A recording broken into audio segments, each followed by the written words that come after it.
Is it possible to have low inflation and low employment at the same time? In the short run, there is a trade-off. To achieve low inflation, you will have to tolerate a higher rate of unemployment. However, over the long run, it is possible to have your cake and eat it too, so to speak. This idea is apparent here as we look at the short-run aggregate supply curve illustrated in this graph. Here, you can see that as aggregate demand expands in the short run, the price level increases. As the price level increases, firms will increase production, which in turn will lead to higher employment. We will end up with a downward sloping Phillips curve in the next slide. The Phillips curve, named for economist A.W. Phillips, suggests an inverse relationship between the rate of inflation and the rate of unemployment. As we see in these graphs, you end up with a downward sloping curve. Statistics from the 1960s support this concept.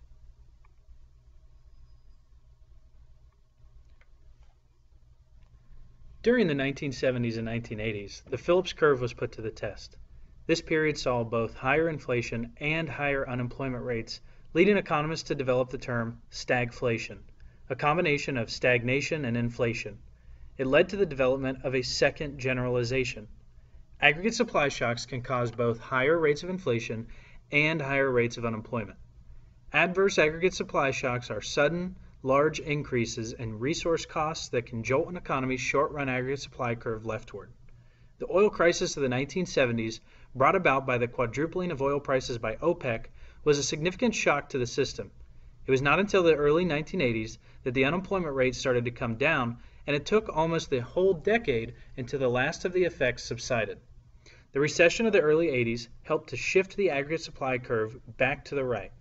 Even the recession of 2007 and 2009 followed the theory of the Phillips curve, with a relatively high unemployment rate but almost non-existent inflation. The third generalization from the Phillips curve analysis is that there is no long-run trade-off between inflation and unemployment, meaning you can control inflation without causing an increase in the unemployment rate. In the short-run analysis, if the actual inflation rate is higher than expected, profits temporarily rise and the unemployment rate temporarily falls. But this is not a permanent situation. In the long run, workers will demand an increase in nominal wages to reflect the increased demand for workers and higher prices they must pay. This will reduce the temporary profits and output will decrease, returning unemployment to its natural level.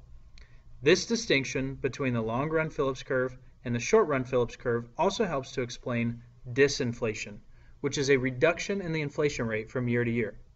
When the actual rate of inflation is lower than expected, profits temporarily will fall and the unemployment rate will temporarily rise until equilibrium is restored in the long run. This graph illustrates the impact of the supply shocks of the 70s on inflation and unemployment. In the 90s and 2000s, inflation eased and the curve shifted back towards the Phillips curve. This graph measures the effects of inflation and high unemployment on a nation's mental health. Note that the U.S. is typically in the middle range. This graph helps to illustrate the movement in prices as aggregate demand increases beyond the full employment output level. Profits may temporarily increase, but increases in nominal wages will eventually increase, moving output back to the full employment level.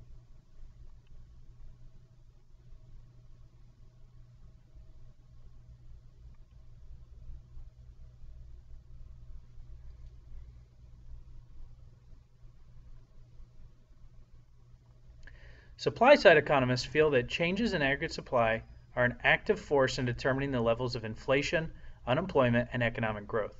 They feel the government should use fiscal policy to encourage the desired economic behavior. One tool the government has in its arsenal is taxation. Taxes can be used to encourage people to work, save, and invest. Lower marginal rates can encourage workers to work longer as their after-tax wage increases and makes work more attractive. Lower marginal rates also encourage people to save and invest, as they will be able to keep more of the income off of the investment. The Laffer curve depicts the relationship between tax rate and tax revenue. It shows that there is a maximum tax rate that will maximize tax revenue. If the tax rate rises above this level, tax revenues actually decline as the higher tax rates discourage economic activity.